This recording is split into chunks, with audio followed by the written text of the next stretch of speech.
taking on today? Well, coming up later, Komla, we're going to be taking a look at Eurozone job figures, because in just a few hours, those official numbers are going to be released, and they're likely, I'm afraid, to make pretty grim reading, really. It's expected to show that unemployment in the region hit a record 12% in February. That's up from 11.9% in January, when some 17 million people were out of work in the 17 countries that use the euro currency. In Spain and Greece, unemployment has surged to around 25%. In contrast, Austria, which has the lowest unemployment rate in the bloc, only have a 4.9% of its population out of work. Well, also, later on World Business Report, we're going to be taking a close look at the once mighty Japanese electronics industry, because it's now being overshadowed by new entrants from countries where manufacturing's cheaper, like South Korea and China. But the samurai spirit drives the Japanese on, and now that it's not manufacturing, but unique ideas that where the big money's being made, and they're retooling and changing. So don't miss that report from Tokyo in about half an hour's time. That's all coming up for you on World Business Report a bit later. All right, we'll see you then. Thank you very much, Alice. Unemployment in the Eurozone is expected to soar to 12% when we get the numbers in a few hours' time. But the hardest hit areas will still show more than 25% without a job. And we'll take the pulse on Japan's ailing electronics industry. How is it planning to regain its position in the world?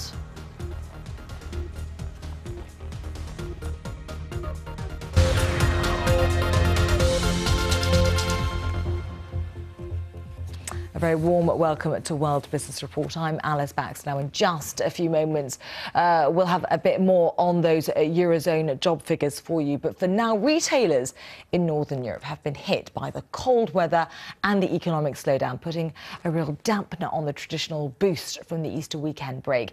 Well, if April is as bad as well, then there could be even more trouble in store, particularly for the clothes sellers. Well, with me now is Brian Roberts, Director of Retail Insight at Cantor Retail.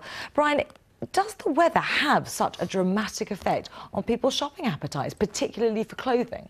Yeah, but it has an impact in sort of two main ways. Firstly, on the amount of people actually visiting stores in the first place, and secondly, on the choice of what they're actually buying once they get to the stores. So, yeah, you mentioned clothing retailing already, and that the weather there does have a fundamental impact. Clearly, a lot of retailers are now heading into, or should have already headed into, the spring-summer merchandising. But actually, what people are demanding at the moment is obviously winter clothing and stuff to keep them warm. And lots of other sectors are also equally impacted. So DIY or home improvement retailers are certainly feeling the pressure at the moment as well, and even supermarkets, traditionally quite immune to various trends, are seeing, pallets of say barbecue, equipment sort of left idle while people are demanding again products more suitable for colder weather. Yeah, you mentioned DIY there. We've seen a slowdown for Praktika in Germany and B&Q here in the UK.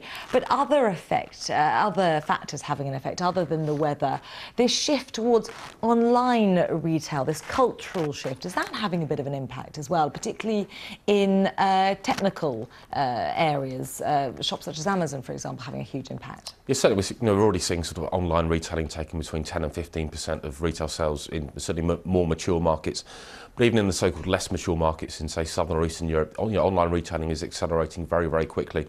So, there's obviously specialist retailers like Amazon, as you've mentioned, but also a lot of the major supermarkets and a lot of the major non-food retailers are all embracing multi-channel retailing. And, supermarkets, for example, have aggressively opening so-called drive-through stores as well. So, yes, certainly that is the way that things are heading, and certainly the sort of flight to online retailing is yet more pressure on traditional brick and mortar retailers. Are we seeing something of a geographical divide across the Eurozone as well? Is perhaps the southern hemisphere suffering a little bit more at the moment? It's pretty much sort of three-speed Europe at the moment. So Scandinavia continues to chug along quite nicely. In the middle of Europe, so including markets like the UK, France and Germany, there is still growth there to be had for retailers. And lots of the major retailers, Tesco, Carrefour, Metro Group, for example, are seeing reasonable growth. They're having to work a lot harder to generate that growth. And finally, in Southern Europe, obviously, with the economy is very heavily impacted by economic turbulence. Spain, Italy and so on. Retailers there are finding they're going incredibly tough, and that's why we're seeing some retailers closing stores or certainly moderating their speed of expansion. So should buyers and shoppers across the Eurozone expect to see more of these mammoth sales that we've got used to seeing, these huge one-off clearance stocks, really trying to shift some of that winter stock that they just haven't been able to move over the past few months? Yes, certainly. I've spent a lot of time in stores in recent weeks across a couple of European markets, and the level of discounting, particularly in clothing and department stores, is really quite intense at the moment. So that's partly to clear some excess stock, but also just to generate traffic from shoppers in the first place to get them into the stores. So yeah, I think any shoppers out there in Europe with an eye for a bargain, will probably be quite pleased as this summer progresses, or indeed starts. Indeed, if it ever starts.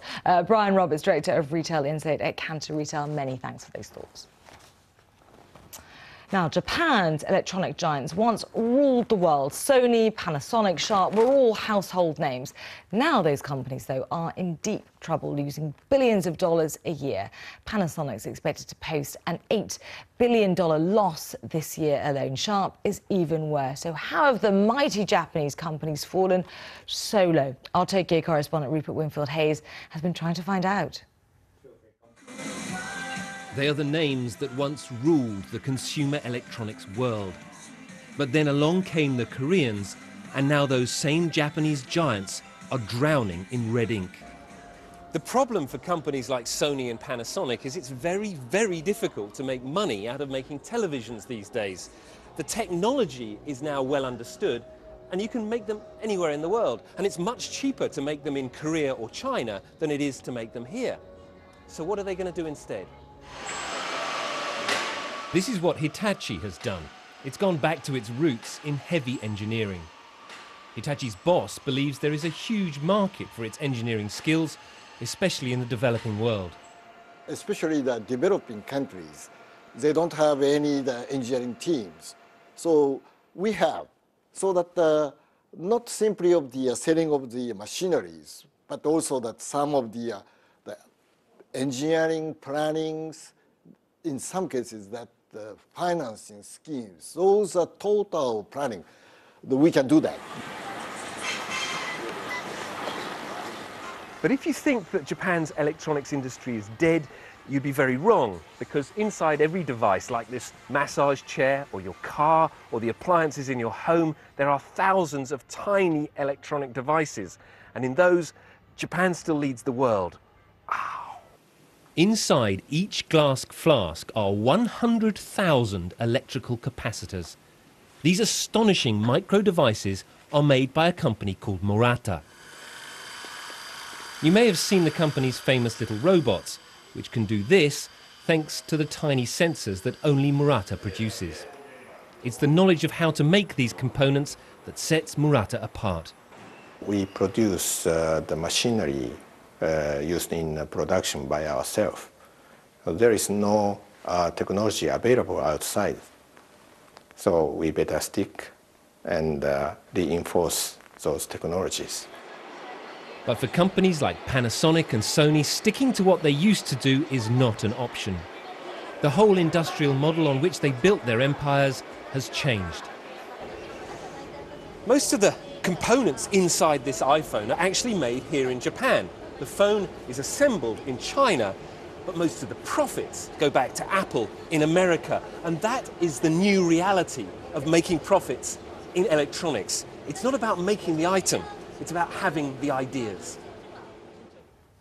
OK, some other news for you now this Tuesday. From today, the 158 member states of the World Trade Organization will start whittling down a list of 9 candidates for the post of Director General. After 2 4-year terms for Frenchman Pascal Lamy, a former European Union trade chief, emerging nations aim to stake their claim to the top job, which will be vacant from September the 1st. And if the UK is to avoid a triple dip recession, then the service sector, which makes up more than 3/4 of the UK's economic output, will have to play a major role. And the latest indication is that parts of it are performing very well indeed. The British Chamber of Commerce has found that export deliveries and orders from the services sector rose close to the all-time highs in 1994 during the first 3 months of 2013. Let's have a quick look to see how markets are doing at the moment. And of course, markets across much of the world were closed yesterday due to the Easter bank holiday. In Asia, the Kospi and Nikkei, though, did remain open, while the Hang Seng and Hong Kong remained shut. That's how they look at the moment. The Nikkei in Japan having slipped on Tuesday morning. That was after the yen rose on weaker than expected US and Chinese manufacturing data, and of course concerns over the health of the Eurozone. A quick look at how stocks looked in Europe as well. Oh, there we go. There's the States to begin with. In the US, they finished the last session down slightly, similar in the NASDAQ. And that's how they were in Europe as well. OK, I'm afraid I can't give you those numbers. There's a quick look at Asia again for you. OK, more from me in the next hour. See you then.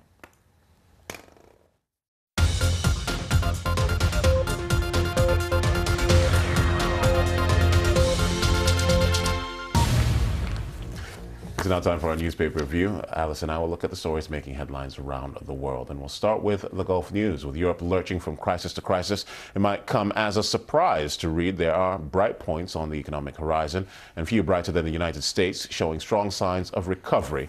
That in the Gulf Times. And also a hint of good news across the pond too, as The Guardian reports that the UK might dodge an unprecedented triple dip recession. No such luck for Slovenia, though, as its foreign minister desperately tries to calm fears the country will be the next Eurozone domino to fall. That's in the Daily Telegraph. And London's financial centre is often described as innovative, so it should come as no surprise that its bankers are trying to work out ways around new EU bonus caps. That's according to the Financial Times. And the International Herald Tribune looks at the London neighbourhoods that are so expensive that the only people who can afford to live in them are so rich they don't need to. And if you've ever wished you could check your food for health hazards, Chinese scientists may have the gadget for you. The China Daily reports that they developed a handheld device that can detect pathogenic bacteria and excessive drug or pesticide residue before your stomach does. I think that's a fascinating invention. Talk about that in a moment. Joining us for the newspaper review is independent financial analyst Louise Cooper. Louise, nice to see you. Lovely to be here. The Gulf News leads with this. We're going through a lot of numbers today, but looks like some good numbers this time from the United States. Across the pond, manufacturing has hit a 2-year high. It's a good sign for the economy. What's your interpretation of the numbers? Yeah, this is the Purchasing Managers' Index, and in fact, strength in the US economy is nothing new. It's come through the last few years a lot stronger than most of Europe, and these figures just reinforce it. So it's PMI data, it's an index of purchasing managers, and it shows that actually the growth in the first quarter for the US could be significant compared to the previous quarter. So good numbers, good indications of the state of the US economy. We've also got the non-farm payroll figure, the very closely watched employment data. That is out on Friday as well. February had a pretty strong number. There are expectations that March could be good as well. It's a fascinating turnaround, isn't it? I mean, 4.5, 5 years ago, it was the United States that everyone was focused on as the cause for concern, dragging down the global economy. Now all eyes are on Europe. What are the lessons to be learned from Well, I think there's a couple of things. First of all, America forced banks and financial institutions to take money in its TARP program. It forced recapitalizations, enabling them to write off bad loans. That has not really happened in Europe. So that's the first lesson. The second thing is they actually had fiscal stimulus rather than austerity. And clearly what we've had in Europe and the UK is austerity. So I think those are, for me, the two big lessons. The other thing is the American economy is much more resilient, it's much more competitive, it's much more pro-business. And you can see from its bounce back. The only caveat to all this is clearly with the rows over the fiscal cliff, it looks like some austerity may be coming to the American economy later this year. But that's still highly politicised and highly uncertain. And yet, despite these strong manufacturing numbers that we were talking about, is it fair to say that they actually disappointed markets somewhat, the manufacturing data out of the US and also out of China, a little bit less than market watchers were hoping for? Well, there's always question marks about the quality of Chinese data. What we do know is the China has recovered in the second half of the year. That recovery does seem to be continuing into 2013. And it's markets like day-to-day trading of markets can be highly influenced by short-term data, daily data. But the bigger picture is that the US economy is looking pretty strong. Well, if you take a look at The Guardian, and again, we're picking up from the question I asked you about the lessons that are applicable from the US experience to Britain or to Europe, the British Chambers of Commerce are expressing their concern about the state of the economy and are pointing out that the UK may dodge that triple dip recession, but are demanding or expecting more support from the Chancellor. So this is the third time the UK has potentially dipped into a recession.